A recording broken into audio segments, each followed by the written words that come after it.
নমস্কার বন্ধুরা, আলুর চপ তো আমরা 12 মাসই খেয়ে থাকি, কিন্তু এই শীতের সবজি ফুলকপি দিয়ে ফুলকপির নানা রকম পকোড়া, নানা রকম জিনিস আমরা খেয়ে থাকি। কিন্তু একবার আমার মতো করে এইভাবে ফুলকপির চপ বানিয়ে দেখুন, খেতে এতটাই সুস্বাদু হয় যে অন্য কোনো চপ কিংবা পকোড়া খেতে আপনারা ভুলে যাবেন। কিভাবে আমি ফুলকপি দিয়ে চপটা বানাই তার জন্য আপনারা প্রথম থেকে শেষ পর্যন্ত ভিডিওটা দেখবেন। আশা করি আপনাদের ভালো লাগবে। যদি ফুলকপির চপের রেসিপি আপনাদের ভালো লাগে তাহলে অবশ্যই একটা লাইক করে দেবেন, আর আমার চ্যানেলের নতুন বন্ধু হয়ে থাকলে অবশ্যই চ্যানেলটা সাবস্ক্রাইবার করে আমার পাশেই থাকবেন, আর পাশের বেল আইকনটি অবশ্যই প্রেস করে দেবেন আমি যখন কোনো নিত্য নতুন রেসিপি আপলোড করব সবার আগে পাওয়ার জন্যে। আমি ফুলকপির চপ বানানোর জন্য এখানে 5-6 কোয়া ফুলকপি এইভাবে কেটে নিয়েছি, কেন এখন শীতের ফুলকপি একটুখানি সিদ্ধ করলে তাড়াতাড়ি সিদ্ধ হয়ে যায়। আর এখানে ছোট দুটো আলু আমি ডুমো ডুমো করে কেটে নিয়েছি। প্রথমে আলু ফুলকপিটা একটু ভাপ দিয়ে নেব, তার জন্য নিয়ে নেব একটা কড়াই। দেখুন বন্ধুরা, আমি কড়াইতে জল দিয়ে দিয়েছি, এদিকে গ্যাসটা ধরে দিয়েছি, দিয়ে দেবো একটুখানি নুন আর একটুখানি হলুদ গুঁড়ো দিয়ে আমি ফুলকপি আলুটা ভালো করে সিদ্ধ করে নেব। তার জন্য জলের মধ্যে দিয়ে দেবো। আপনারা চাইলে ভেজেও নিতে পারেন, ছোট ছোট একদম ছোট ছোট করে কেটে মশলার সঙ্গে একবারে কষিয়ে দিলেও কিন্তু ফুলকপি আলুটা সিদ্ধ হয়ে যাবে। কিন্তু আমি একটু আলাদাভাবে ভাপ দিয়ে নিচ্ছি, কেন অনেকেরই কিন্তু ফুলকপি খেলে গ্যাস হয়। এইভাবে যদি আপনারা ফুলকপি ভাপ দিয়ে নেন তাহলে কিন্তু ফুলকপি খাবার পরে কিন্তু গ্যাস হবে না। এবার এটাকে ঢাকা দিয়ে আমি একটু সিদ্ধ করে নেব। দেখুন বন্ধুরা, আলু আর ফুলকপিটা সিদ্ধ হয়ে গেছে দেখুন। এবার আমি নামিয়ে নেব, জল থেকে ছেঁকে নেব। ছেঁকে নিয়ে আমি কড়াইটা পরিষ্কার করে নিয়ে আসব। ততক্ষণে ফুলকপিটা আলুটা ঠান্ডা হয়ে যাবে। দেখুন বন্ধু, আলু ফুলকপিটা ঠান্ডা হতে হতে আমি ব্যাটারটা রেডি করে নেব। তার জন্য এখানে নিয়ে নিয়েছি একটা বোল। দেখুন বন্ধুরা, দিয়ে দেবো 1 বাটি বেসন।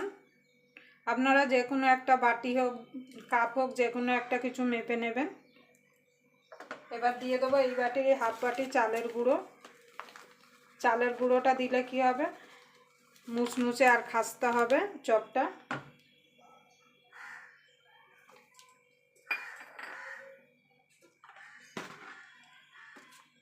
এবার এর মধ্যে দিয়ে দেবো স্বাদ মতো নুন,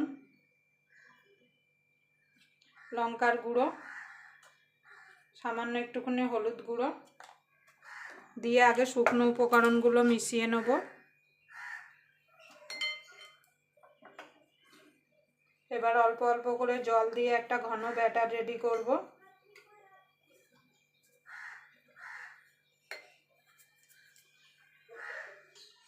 দেখুন বন্ধুরা, অল্প অল্প করে জল দেবো, একসঙ্গে জল দিয়ে দেবেন না, তাহলে কিন্তু পাতলা হয়ে যাবে। অল্প অল্প করে আমি জল দেবো আর ব্যাটারটা রেডি করব।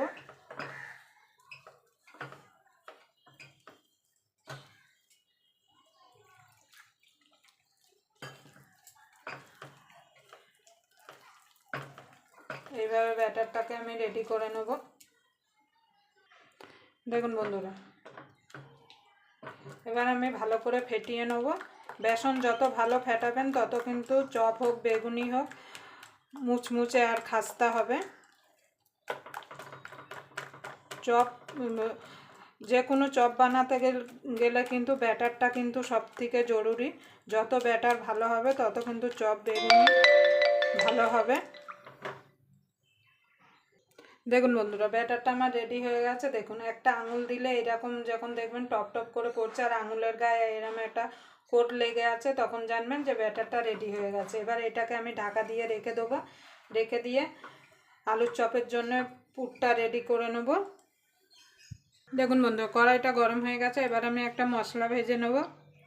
তার জন্য নিয়ে নিয়েছি মৌরি, গোটা ধনে, গোটা জিরে, 2টো তেজপাতা, 4টে শুকনো লঙ্কা আর গোটা গোলমরিচ, গোটা গরম মশলা।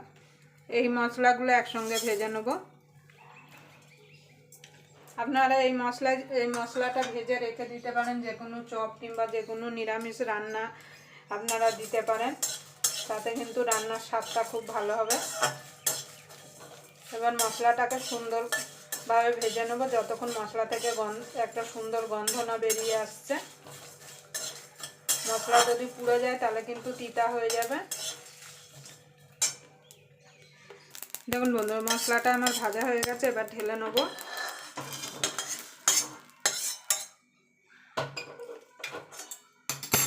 এবার দিয়ে দেবো সর্ষের তেল। আমি সর্ষের তেলে করছি, আপনারা চাইলে সাদা তেলেও করতে পারেন। এখানে পেঁয়াজ কুচিয়ে রেখেছিলাম, পেঁয়াজটা দিয়ে দেবো।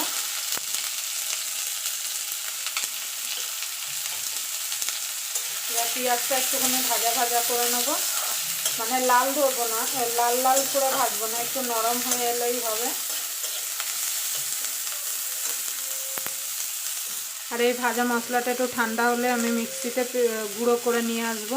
দেখুন বন্ধুরা, এখানে পেঁয়াজটা নরম হয়ে গেছে, এবার দিয়ে দেবো আদা গ্রেট করে রেখেছিলাম সেটা, আর রসুনটা গ্রেট করে রেখেছিলাম সেটা। যে কোনো চপে যদি আপনারা আদা রসুন বাটা না দিয়ে যদি এইভাবে যদি চপ করে দেন তাহলে কিন্তু মুখে পড়লে খেতে ভালো লাগবে। এবার একটুখানি নাড়াচাড়া করে নেব, খুব ভাজা ভাজা করব না। দেখুন বন্ধুরা, কাঁচা লঙ্কা কুচিয়ে রেখেছিলাম দিয়ে দেবো, ঝালটা আপনাদের স্বাদ মতো দেবেন। এবার দিয়ে দেবো স্বাদ মতো নুন, হলুদ গুঁড়ো, এখানে দিয়ে দেবো লঙ্কার গুঁড়ো, দিয়ে ভালো করে মিশিয়ে নেব। এবার আলু আর ফুলকপিটা সিদ্ধ করে রেখেছিলাম সেটা দিয়ে দেবো।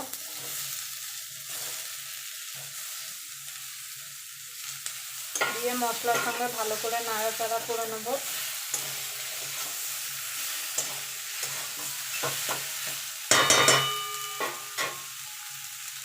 এখানে একটা মেশার নিয়ে নিয়েছি, মেশার দিয়ে ম্যাশ করে দেবো। আপনাদের কাছে মেশার না থাকলে আপনারা গ্লাসের তলা দিয়ে কিংবা বাটি দিয়ে করতে পারেন, কিংবা হাত দিয়েও ভেঙে ভেঙে দিতে পারেন। এইভাবে আমি ম্যাশ করে নেব। দেখুন বন্ধু, একটু ধনে পাতা দিয়ে দেবো ছিঁড়ে, এবার ভালো করে মিশিয়ে নেব। দেখুন বন্ধু, যে মশলাটা ভেজে রেখেছিলাম একটু দানা দানা করে গুঁড়িয়ে নিয়েছি সেটা দিয়ে দেবো। একটু দানা দানা করে আপনারা এটাকে গুঁড়িয়ে নেবেন, তাহলে কিন্তু খেতে ভালো লাগবে। একদম পাউডার হয়ে গেলে ভালো লাগবে না। এবার আমি মিশিয়ে নিয়ে নামিয়ে নেব। পুরটা ঠান্ডা হয়ে গেলে যেমন আমরা আলুর চপ গড়ি ওইভাবে গড়ে নেব। দেখুন বন্ধু, এবার আমি নামিয়ে নেব। এবার ঠান্ডা হলে আমি চপের আকারে গড়ে নেব। দেখুন বন্ধু, পুরগুলো ঠান্ডা হয়ে গেছে, এবার আমি চপের আকারে গড়ে নেব। জন্য খানিকটা হাতের মধ্যে নিয়ে এইভাবে আমি এইভাবে চ্যাপটা করে গড়ে গড়ে এখানে একটা প্লেট নিয়েছি, প্লেটের মধ্যে একটু বেসন দিয়ে নিয়েছি যাতে থালায় আটকে না যায়। এইভাবে আমি সবগুলো রেখে দেবো।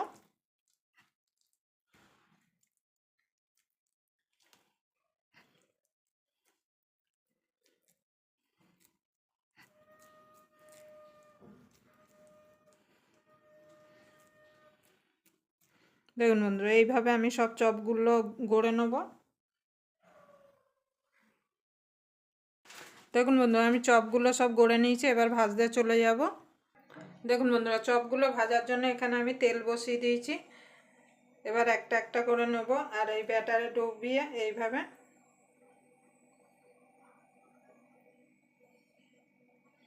তুলে তুলে ছেড়ে দেবো।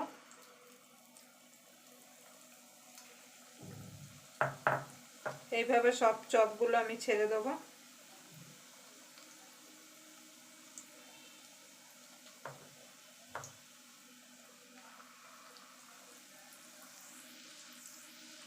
দেখুন বন্ধুরা, চপগুলো ভাজা হয়ে গেছে, এবার আমি সব এক এক করে তুলে নেবো। এগুলো তুলে নিয়ে বাকিগুলো আমি ভেজে নেব। দেখুন বন্ধুরা, এইগুলো আমি তুলে নিয়েছি, এবার বাকিগুলো আমি ভেজে নেব। দেখুন বন্ধুরা, চপগুলো সব আমার ভাজা হয়ে গেছে। আপনারা অবশ্যই এইভাবে শীতের দিনে সন্ধ্যাবেলা গরম গরম চপ আর মুড়ি অবশ্যই বাড়িতে বানিয়ে খাবেন। আবার আপনাদের সঙ্গে কোনো নতুন রেসিপি নিয়ে দেখা হবে। ততক্ষণ পর্যন্ত আপনারা ভালো থাকবেন, সুস্থ থাকবেন।